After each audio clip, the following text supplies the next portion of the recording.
Let me change this wheel. Hey guys, welcome to the Vendas B2B Summit. Today we have a very special international guest. Her name is Alice Heiman. Alice is founder and chief sales officer at the Alice Heiman LLC. She's also named #1 in the category of networking by Best Sales Bloggers, #2 of the 38 most dynamic women in sales. We need more women in sales. And the 15 top sales influencers to follow in 2020. Alice, it's an honor to have you here. Thank you very much for accepting our invitation. Oh, thank you. I'm really excited to speak to your summit audience. It sounds like you are really doing a fabulous job of gathering all the sales professionals in Brazil. So I'm really amazed at what you're doing. Well, before we start, can you tell us a little bit about your professional background? I've seen that you like live in sales, even in your house, right? It's before growing up, you're already in the sales world. Yes, I've been in sales for a long time without even knowing it.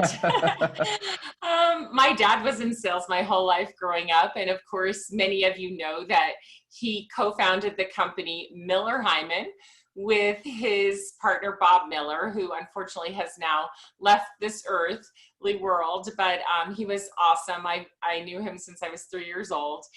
And he and my dad in the late 70s started Miller Heiman. And many of you might have taken the strategic selling or conceptual selling course because I know it is translated into Portuguese and many other languages. So we've had, I've had a lot of sales knowledge around me, but what some people don't know, Danielle, is that I started off as an elementary school teacher. I didn't know before that. I went into business. So I always tell people you can really have any career and you can change your career. And all the skills that I learned as a teacher have really helped me to solve sales problems. And that's what I love. That's what I do every day. I work with the CEOs and sales leaders of mid-sized companies, usually from 20 million to 100 million, who have investors that want to help them grow their sales. And they hire me to look at the strategy of their sales and look at their sales organization and coach their CEO and sales leaders to really hit those goals that they have to double the size of their company by increasing their sales. So I have the most fun job, and I get to watch companies grow and help them really exceed their goals. No, that's amazing. There's so much in common about teaching and selling, right? We sellers should be more teachers, as I think there's a lot of skills there that helps you. Absolutely. Yeah. And, selling really is a helping profession, and so is teaching. And so as a teacher, that's what I learned to do. I learned to help and solve problems. And in the sales world, there are lots of complex problems to solve, especially when you're a small company selling to a really big company.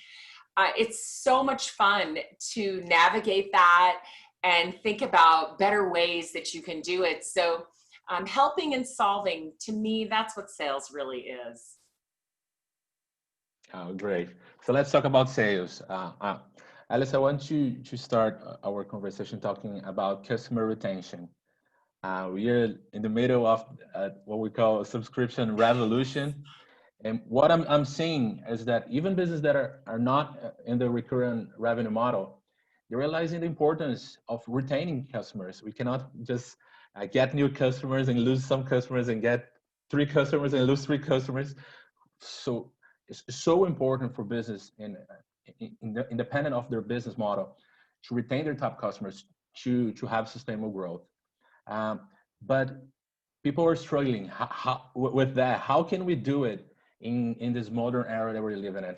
Daniel, I'm so happy that people are finally focusing on customer retention. This just warms my heart because we've needed to do it all along.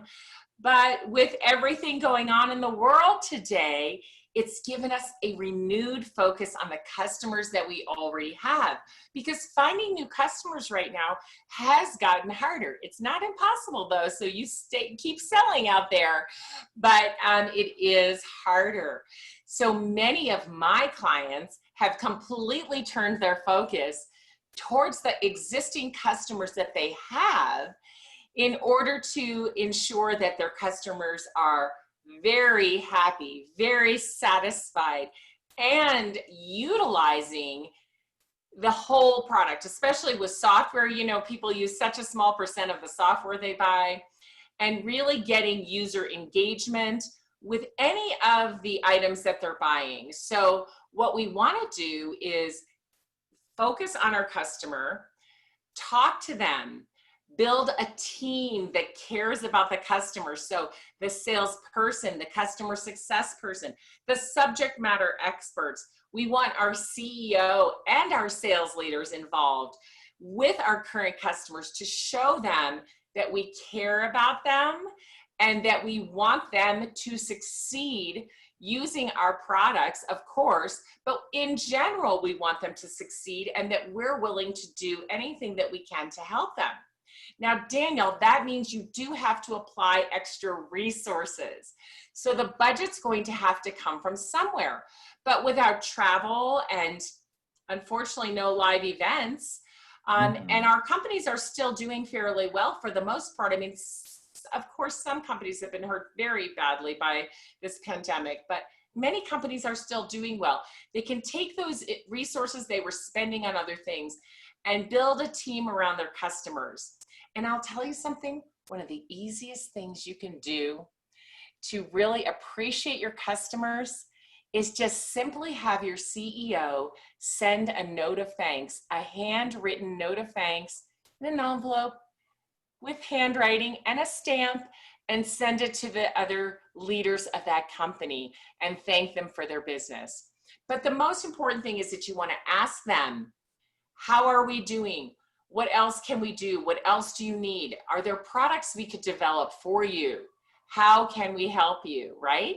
And then maybe do a virtual event like this one where you bring your customers together to talk about how they use your products and how they're having success in this market.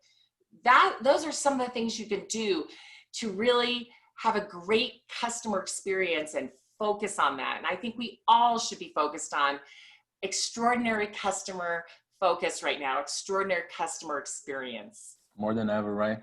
And you said about the nodes, something that you're always thinking about doing things that we can scale, but sometimes the non-scalable are the things that make the difference, right?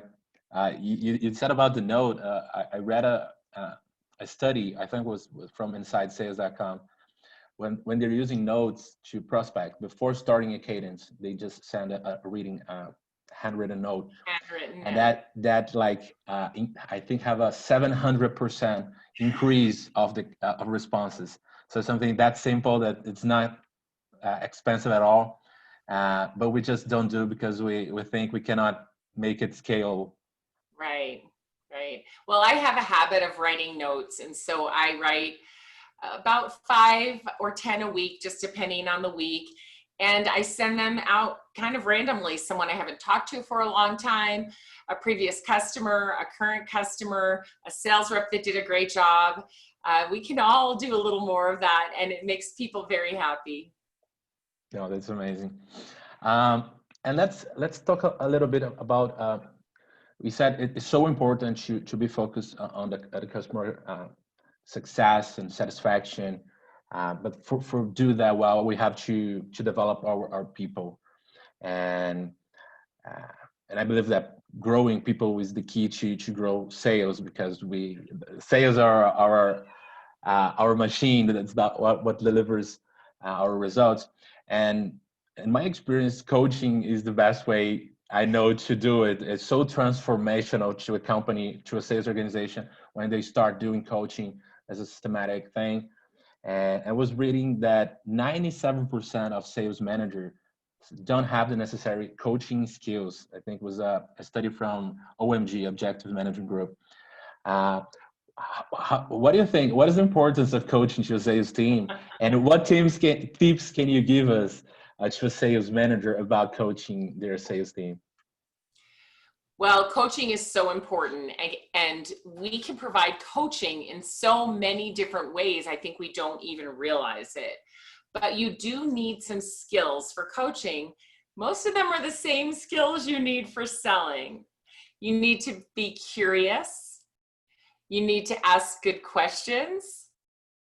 You need to listen to the answers and provide feedback, right? So we can be peer coaches. We can pair up, have an accountability partner, and coach each other. So sometimes we think only the manager can do the coaching, but we can do peer coaching. Yeah. We can hire an outside coach to come in and help coach because the managers are busy and they might not have enough time to do that one-to-one coaching. But of course, but they should, right? It's the most important part of their job, but but they never had time. They never had time to do it.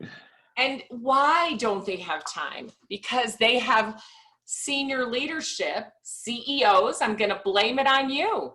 Because what are you expecting of your sales leader? Are you expecting them to be a great leader, a great manager, and a great coach? Because you should, but then you have to give them the training they need and the time that they need to do it, along with the expectation that they should be doing it. So there is no better way to grow your people than to have them coached somehow, right? We can even do some self-coaching if we're taught. For example, if you record your calls or record your Zoom meetings with your customers and then watch those, you can coach yourself by looking to see what you did well and what you could improve for next time. But of course, it also helps to have a peer look at that with you, and then a manager who has been there, done that, and really knows the modern and best practices for you to help you improve. So even if your manager isn't coaching you, that's no excuse. You can still coach yourself, and you can get some coaching from a peer. But I would love for all the CEOs out there to hear me loud and clear. Invest in training the sales leadership on how to coach.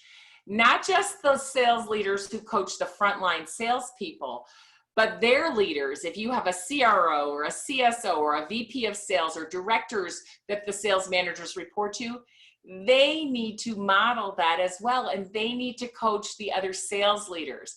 This is a place for huge investment. I will mention there's a lot of great people out there who can help you with that, including myself, but there's a book that I love called The Sales Manager's Guide to Greatness, and my friend Kevin Davis wrote that book, and he recently even made an online course.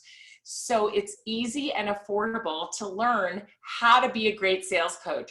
And nothing in your career will be more rewarding than learning to coach and being able to give that great coaching to a salesperson and watch them blossom, watch them really grow and get peak performance and exceed their goals. That's amazing. Well, I've witnessed a lot of transformations about salespeople that just when we do it coaching right. I love the Mark Robert's approach to sales. He calls sales metrics sales coaching. It's all based on facts, and it's a process that we are learning together, and the people and the salesperson are learning to self-diagnose, and it's so transformational when we do it right. Yeah, there's one more thing I want to say about it. There's 3 types of coaching that every sales leader needs to think about and provide. One, of course, is performance coaching. How is this salesperson performing? And what skills do they need in order to perform better? Then there's pipeline coaching. And I think that this is an area we just don't pay enough attention to. I think very few leaders really understand how to coach the pipeline properly so that the deals keep moving. The third one is deal coaching, and that's part of keeping things moving through the pipeline. But with each complex deal or deal that has a higher dollar volume or any complexity or length of sales cycle to it, the sales leader should be involved in asking the sales rep important questions to make them think. Have I met all of the buyers involved? Do I understand how they're going to use the product? Do I understand how the people are going to be affected when they purchase the product?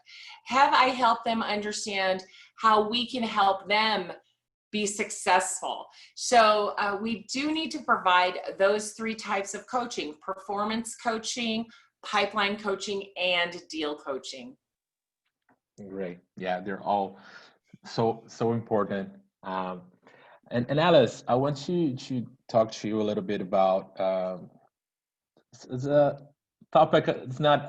It's something that it's growing here in Brazil. We're starting to see more people talking about it. The importance, because the day-to-day, the life of the sales leader and the salesperson is so stressful. There's so much pressure, and we were starting to see a movement talking about the importance of mindfulness for sales professionals. I've seen you talking a little bit about it. So do you really think that this is something really important for their productivity, and how can we implement it in our day-to-day? Mindfulness, mindset, attitude, whatever you want to call it, it's very important. It always has been, but it's more important now than ever, because we all have so much extra pressure on us. We always had our life, our life and our work and family and all the things that go on, but now we have the pressure of working from home, the pandemic. Are we going to get sick? Will someone that we love get sick? We have the pressure of, like here on the West Coast of the United States, so many fires are burning and people being evacuated, and smoke making it, the air toxic. We have hurricanes, the worst hurricane season, right? People have these weather issues. We have a lot of social injustice all over the world, and people are speaking out about it. And in the United States, we have a very polarizing presidential election going on. We have the same thing here in Brazil. Right? And I'm tired just talking about it. So imagine how everyone on your team is being impacted, everyone in your entire company, and everyone that you sell to is being impacted also.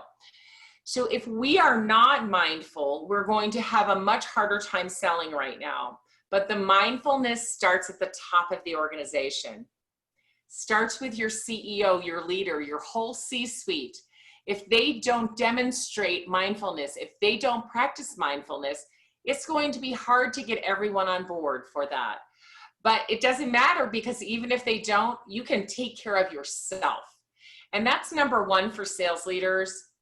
Always take care of your own mindset, your own attitude. Learn to be mindful. I recently posted some articles on LinkedIn. You can read on my blog some articles about mindfulness and attitude, but it starts with you. You are the one that has to get yourself together. You have to be sure that you're resting, that you're eating right, that you're exercising, that you take time out to rest and reflect and think, not just do the work. You have to stop and think about the way you do the work, and can you do it better and make improvements. And if you do that and you model that, your salespeople will be more likely to do it as well. And you can provide them training and coaching so that they learn how to take care of themselves. Not only will it help your company, because your salespeople will be more productive and they'll be happier, it will help their families because they are more productive and they are happier. So I cannot say enough about the importance of mindfulness. But Alice, Just you're not get a talking. hold of it. You're not talking just about meditation. You're talking No. in a broader sense. Exactly. There's so many things about mindfulness, and meditation certainly is wonderful, or any meditative type of exercise, but just take time out of your day to reflect. How did my day go? What would I like to change for tomorrow? Were there some good things, some bad things? How did my week go overall? Was it a good week? Did I feel good? Was I happy? Was I sad? Did I feel miserable, angry? Just reflection is part of mindfulness. And then being in the moment. So when I'm talking to you, I'm not looking at my email down here or looking around or playing with my phone. No, I'm focused on you 100%. So that's part of it also.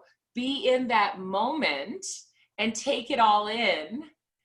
And then you can use that later and you don't miss anything. So yes, it's not just about meditation. It's about the way we operate in the world, the way we are present for the people around us, the way we reflect, continue making ourselves better. Amazing. It's so important for us that we're living in a crazy world and we have a crazy job because it's really really stressful, and every month we have to start over, and it's a lot of pressure.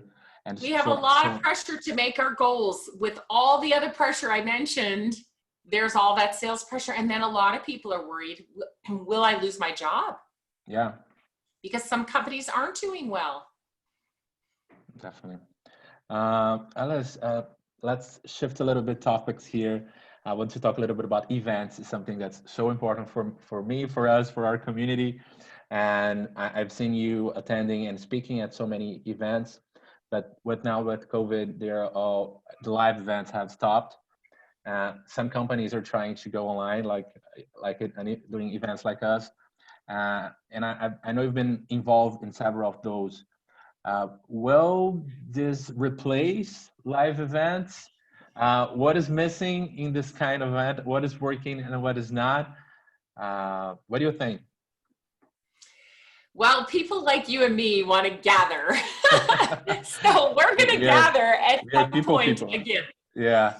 I don't believe that live events will be replaced, but I do think it's going to be a long time before we are doing live events again fully at the pace that we were.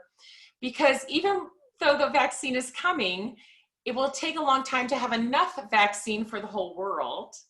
And at the first round, not everyone's going to feel safe to take the vaccine.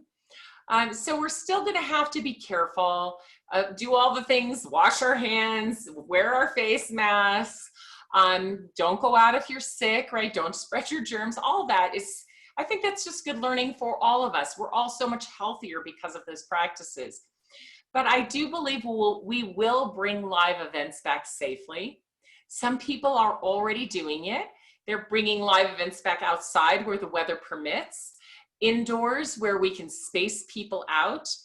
But I believe there's going to be a hybrid approach.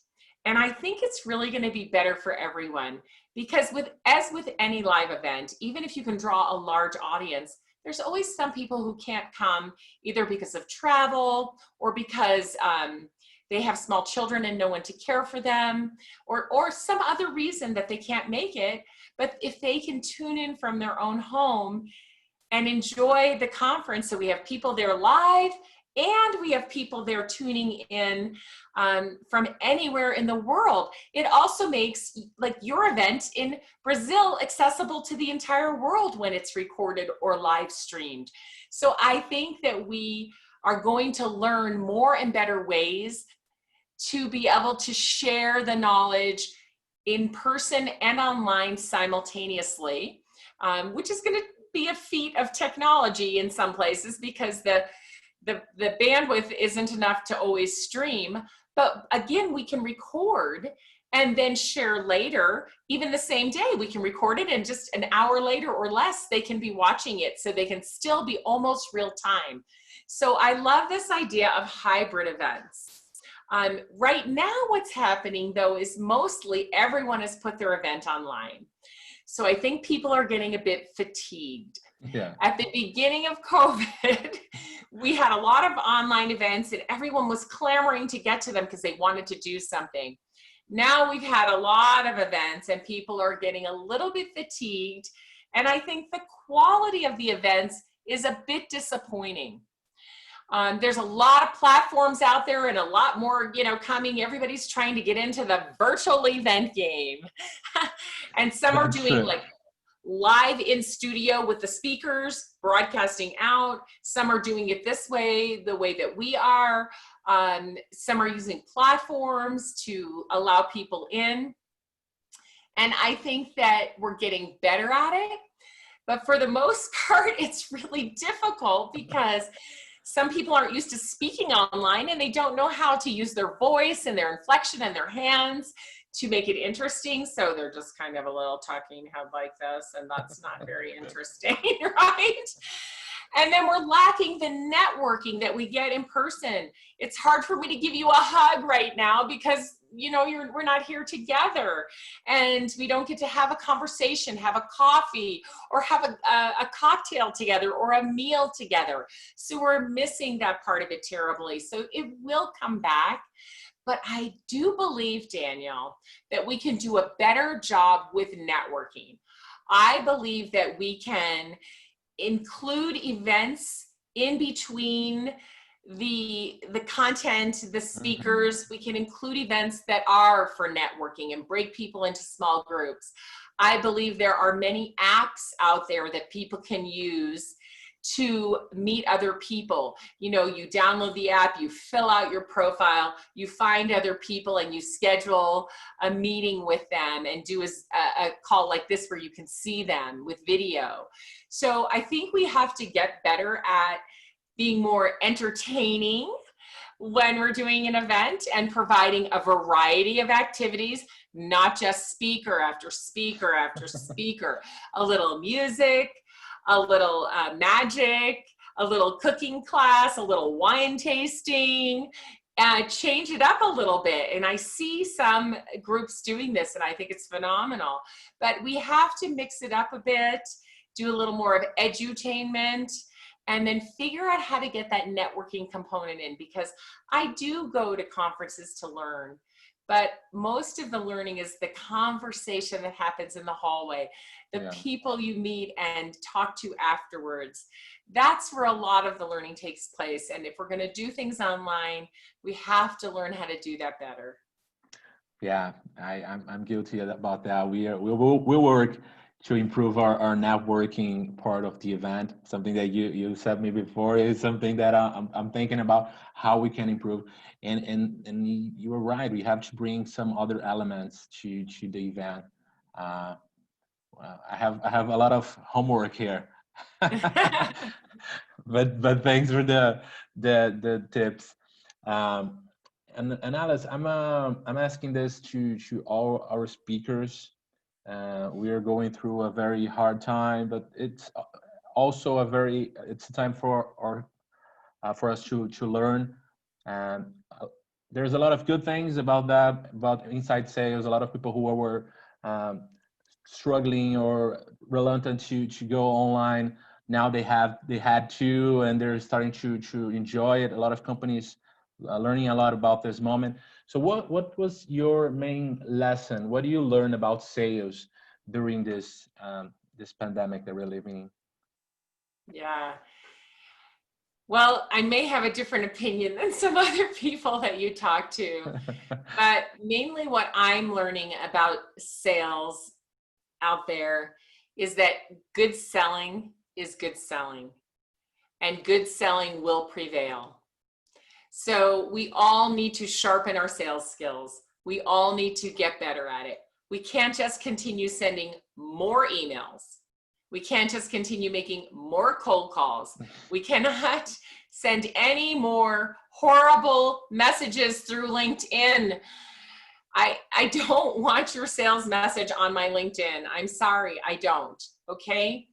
So we need to be human, and we need to connect with people, and we need to allow them to get to know us and trust us so we can share our expertise with them. And that doesn't come through another email that's all about me. Why do you want another email in your inbox, especially one that isn't anything to do with you? No one wants that.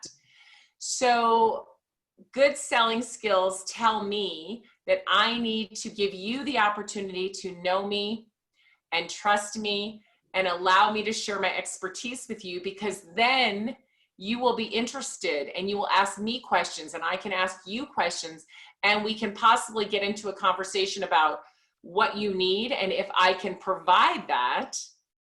And if I can't, I still want to provide you a wonderful experience, and I want to exit gracefully so that in the future you might use me, or you might refer me to someone that you know. And I think that's what's missing when we just keep sending more email, and we keep making more calls.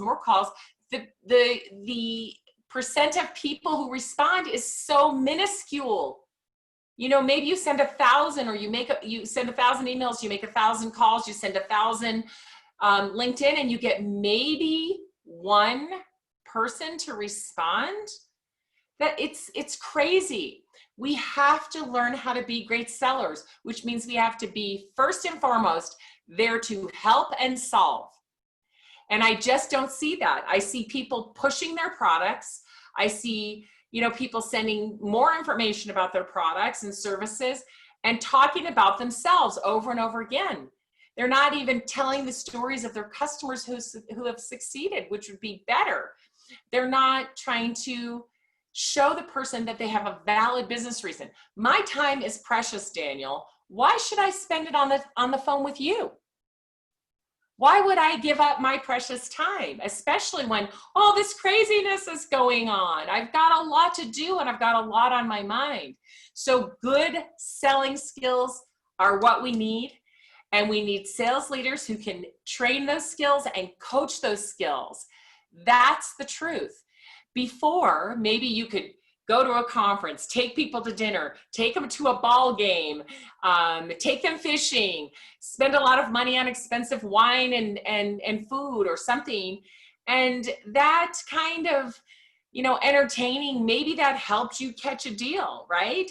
Maybe that allowed you to get to know somebody better. Maybe you had that, in-person charisma and charm that helped you.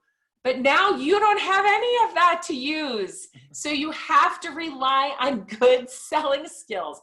And we've always needed to improve our skills, but now more than ever, we have to be good at selling, and we have to coach our salespeople to be concerned about others, to listen to others, to uncover problems they can solve, and to help.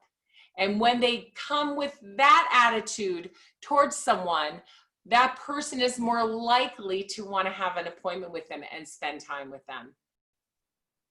Amazing, Alice. I think everybody need this message right now.